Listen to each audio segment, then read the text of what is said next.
That recap. second round. All right. What was the first battle? Big K versus Rosenberg Raw. Now, personally, White on white. Violence. I like Big K. Violence. Y'all already know I don't react to nobody's lines in battles. If you watch Big K versus what is it, 7:30 or whatever, that's the most reaction a person will ever get out of me. He really surprised me in that battle. I wasn't there yet, so I didn't really get to see it. I heard it was a goodie up until the third, where I think Big K said stumble. And they said Rosenberg is actually he's fast. I saw the battle, and it's punchlines versus Real structure. Rosenberg Raw put together something that had structure, and it kind of took away from Big K's performance because It was just everywhere. it was something that people wanted to hear some sort of response to. See, when you got punchlines, like Big K got some monster punchlines. I'm talking about niggas thought it was over because he went first in the first round or whatever. Like his punchlines was so crazy that everybody was just like, oh, this battle gotta be over. Rosenberg went, but he had some shit, he had some structure. He started to talk to the crowd. And when you talk to the crowd, whether it's a personal or just something that you're addressing, it kind of like washes over the punchlines because the people didn't want to hear more. You know what I'm saying? Like they want you to respond. They want it to be a conversation. So I think, that was a good battle. I'll let y'all decide that one, but it was definitely a good battle. Like I wasn't shocked, but I was glad that it was better than I thought it was gonna be. You know what I'm saying? Who else battled? Be Magic and Chillin'. Be Magic and Chillin'. Bars, a lot of bars. Again, third round, the expected favorite in the situation kind of stumbled. Chiller, I think he forgot his shit, huh? I didn't watch none of the battles. I was preparing, but what I heard was... Yo, let me tell y'all a story. I'm hanging with Charlie Clips one day. And Charlie, the ass, they got their thing going or whatever. It's not a secret. People know this. Shout out to Sirius Jones. He also put the shit out there, whatever. So, she's coming home. She walks in the crib. I hide in the booth. Clips knows that I'm hiding. She just fucking around. She doesn't know. So he says, yo, baby, who you think will win in the battle between Math and Chiller? And that's why I don't fuck with Ash Cash. Shout out to Charlie Clips. I don't gotta tell you the rest. But I don't fuck with Ash Cash. Word up, man. Shout out to Jazz, the rapper, Brooklyn. She made me proud, man. She made me proud. In. She went stupid. I heard her rounds before. I already knew she was gonna go in. She was rapping like a nigga. Stupid. She was rapping like a nigga. Damn. I mean, QB never had a chance. There was no, she just snuffed her life out. Like, it was crazy. It was wild. I've never seen anything like that. I mean, it was devastating. Like, I really felt for QB. There was times when I was like, I almost jumped in the middle of it, and I was like, no more. She's part of that one. Yeah, QB distant, so you know what it is. What was the next battle? K-Shine and John. K-Shine and John. I blame that battle on the mics. Yeah? Yeah, I mean, K-Shine definitely, Sean did his thing. He's a vet, and he proves that. You know what I mean? But I feel like a lot of what John was saying didn't come across because, the mics were a little messed up or whatever. So, shout out to John. Look different on camera? Yeah, it's definitely gonna look different on camera, but I think Sean still got that. What about the crowd influence with that battle? I mean, that mob is that mob. You know what they're gonna do. Everybody know what they're gonna do. For you fans, and let's keep it real.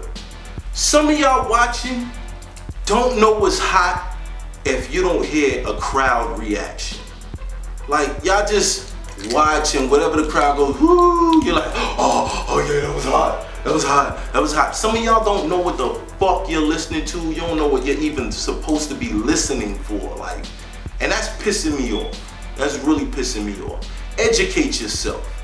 Go watch, go watch some of the old battles with the smaller rooms, or just listen to people that are lyrically inclined and try to understand them without having training wheels telling you, ooh, that was hot. Because sometimes people show up with a crowd of people who want to see them win, and they go, ooh, at every fucking thing that they say. Now, when y'all see that and y'all get confused and be like, oh, that nigga said I'm crazy like crazy glue. Whoa! Yeah, that's hot. No, it's not. Like, think for yourselves. Have a brain of your own. Please. Thank you. Alright. K-Shine and John.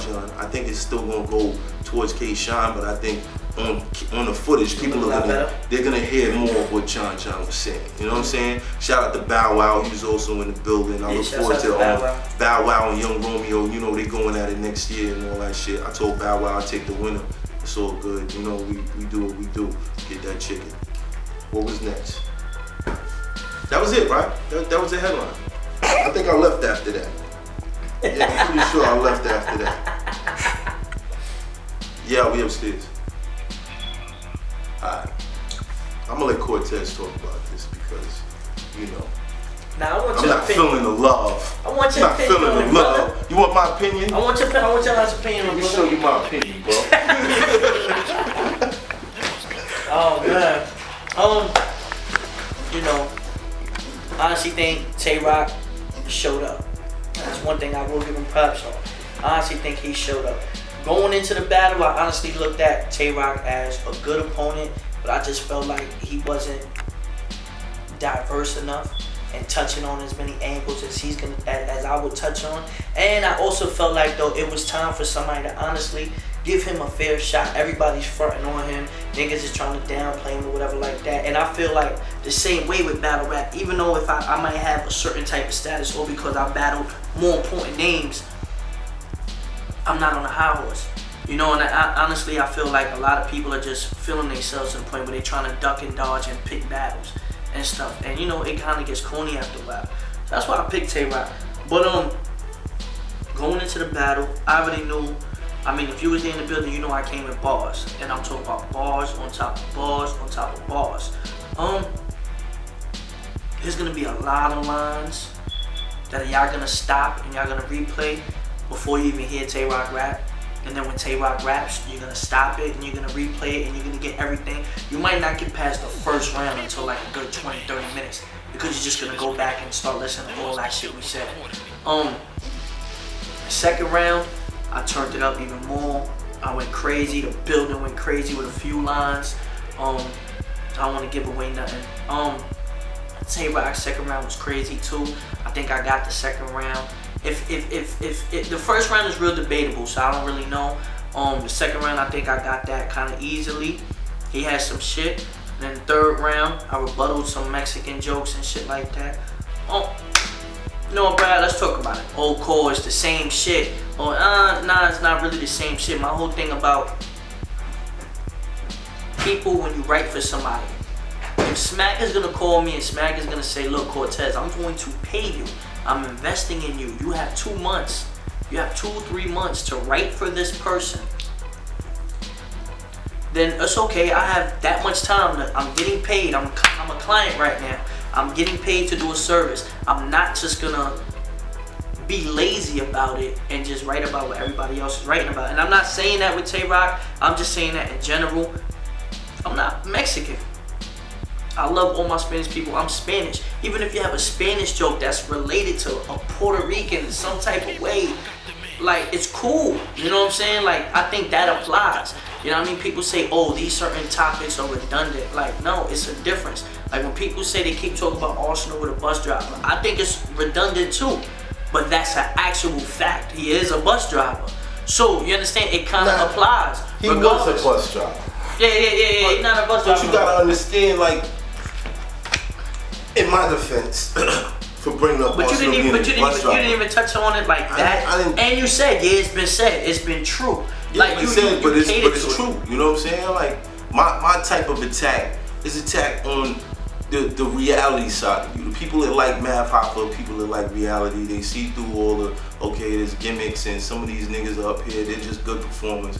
They like the real nigga shit. So that's what I give him. Like, yo, you're a bus driver in your crib. Doesn't matter. Yeah, like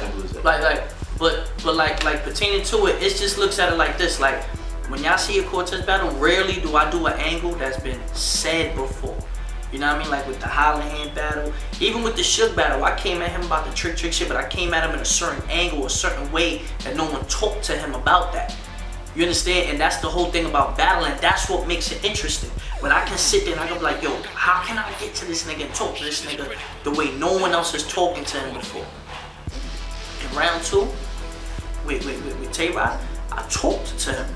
And I bring up a lot of shit. Spoke about the Cave Gang shit. I spoke about the Dot Mob shit, but I spoke about it in an angle where it applied to him and it wasn't repetitive or redundant. You understand? So my whole thing is, at least, even if you do use a certain topic, you're gonna have to use it a certain type of different way. You know what I'm saying? Like, be creative about it. And that's the one thing that I just felt like, you know, with the Mexican jokes, I just don't, it's too corny already. Like, we're going on 3 years. I have 10 to 15 battles online. Like, you know what I'm saying? Like it has to switch up. You know what I'm saying? I mean, you gotta realize one thing. Before I was even in URL, I was in grind time. You know how many Mexican jokes were said to me in them grind time Cortez battles? got 150 battles. You know what I'm saying? You know what I'm saying? So it's like we've heard them all. You know what I mean? If you do your research on me, you're gonna see all this stuff has been said before. It's nothing crazy. My whole thing is just, let's just be a little bit more creative. And that's not I'm not even talking to Tay-Rock, I'm talking about in general. You know what I mean? If somebody's gonna write for me, or if somebody's gonna write for somebody else, Arsenal, if you're gonna talk to Mav, if you're gonna talk to somebody, like, you're gonna have to talk to niggas in a way that is different. And that's the only way battle rap is gonna grow. It's not gonna grow if we keep saying the same stupid shit every battle. If every battle you battle Cortez, you're gonna have a Mexican joke.